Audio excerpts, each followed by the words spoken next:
আজি ঘৰৰ বাৰীতে থকা কচু পাতৰ এটা ৰেচিপি লৈ আহিছোঁ। কচু শাক নহয় দেই, কচু পাতৰ হয়। কেনেধৰণে বনাম আপোনালোকে প্ৰথম পৰা শেষলৈকে চাব। এই বেছি নাই, কেইডালমান আছে কচু পাত। যিয়ে নহওক, এতিয়া পাতকেইখিলা ধুনুকৈ ছিঙি লওঁ। ৱাও, কচু পাতটো ছিঙিতে ইমান দেৰি লাগছেনে? ফাটিয়ে থাকিলে, ফাটিলেও কামত আহিব বাৰু। এইটোও ফাটিলে। চাকু এখন আনিব লাগিব। এখন চাকুৱে কাটিব লাগিব, চাকুৱে।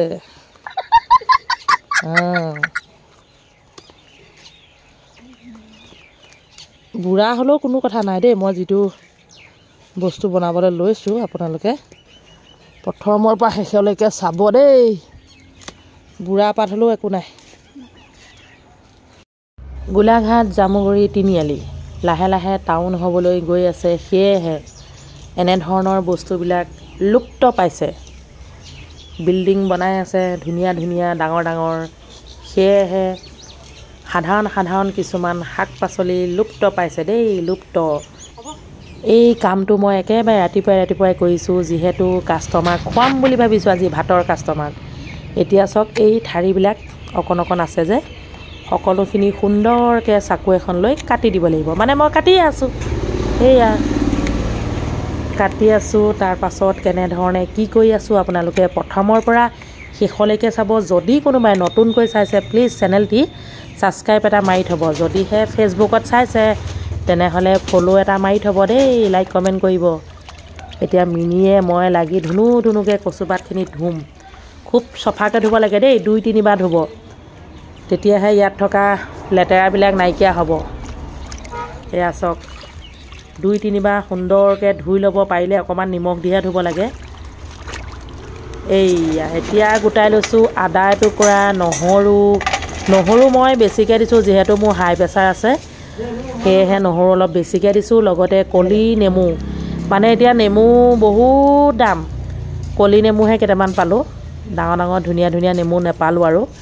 সেইবাবে জলকীয়া, নহৰু, আদা, নেমু, বেলেগ ইয়াত একো নালাগে। সোৱাদ অনুসৰি নিমখটো লাগিব বাৰু।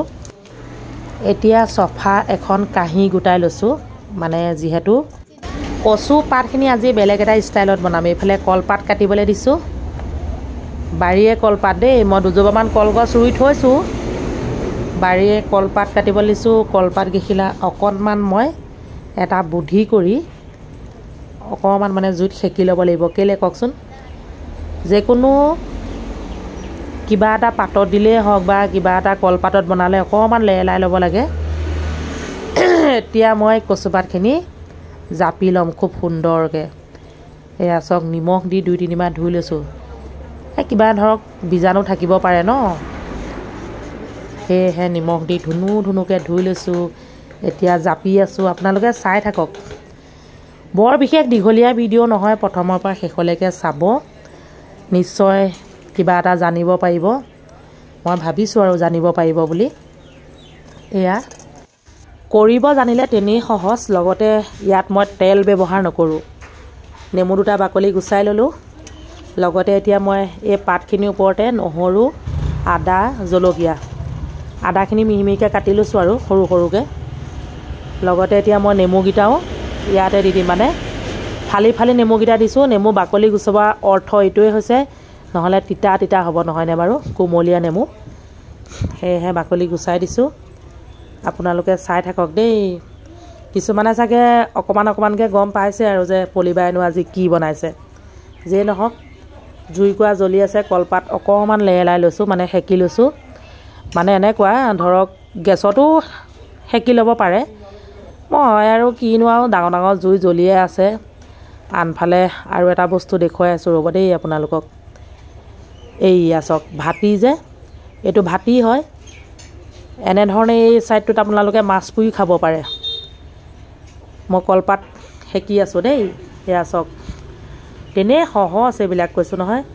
বিশেষকৈ আমাৰ হোটেল যে, কলপাতত যদি কিবা বনাই সিজাই খাই বহুত শক্তি পায় দেই। পৰাপক্ষত খাব আপোনালোকে। কলপাতত ভাত খালেও ভাল। এতিয়া খুব ধুনীয়াকৈ নুৰিয়াব লাগিব, আমি নুৰিওৱা বুলি কওঁ আৰু। এনেধৰণে কলপাততে এতিয়া খুব ধুনীয়াকৈ পেকিংটো কৰিব লাগিব যাতে ওলাই নাযায় এইটো কভাৰ লগাব লাগিব কভাৰ এইয়া চাওক কি ধুনীয়াকৈ লগাইছোঁ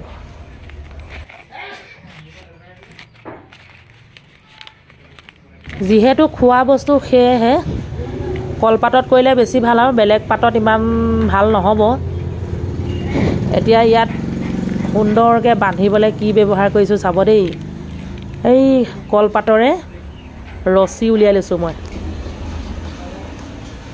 এইয়া খুব সুন্দৰকৈ বান্ধি ল'ম এতিয়া আপোনালোকে চাই থাকক দেই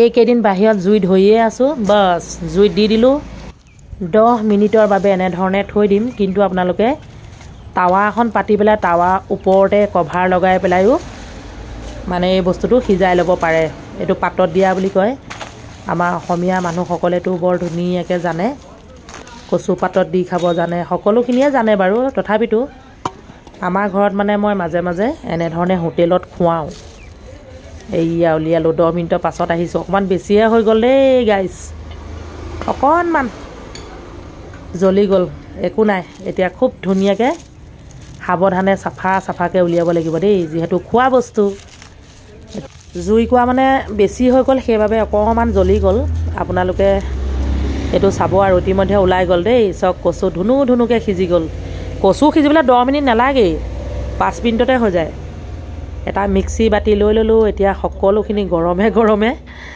মানে উলিয়ালোঁ যে অকণমান ৰৈ দিছোঁ আৰু অকণমান মানে ঠাণ্ডা হ'বলৈ দিছোঁ ঠাণ্ডা হ'লেহে পিচিম গৰমে মিক্সি বাতিত ভৰাই দিব নোৱাৰি ন অলপ ঠাণ্ডা হোৱাৰ পাছত লাহেকৈ এতিয়া মই মিক্সি বাতিতে পিচি ল'ম আপোনালোকে পটাত পিচিব বেছি ভাল লাগিব মোৰ আকৌ পটাই নাই নহয় দুখীয়া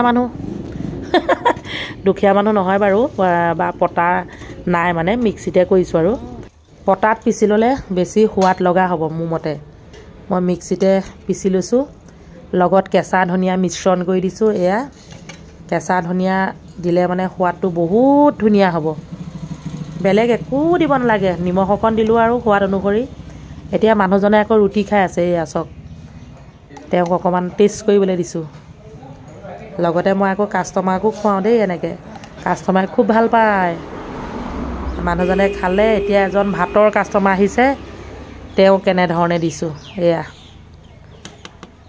এনেকৈ খাই চাব এবাৰ কেনেকুৱা লাগিলে জনাব আজিলৈ আহিছোঁ বাই বাই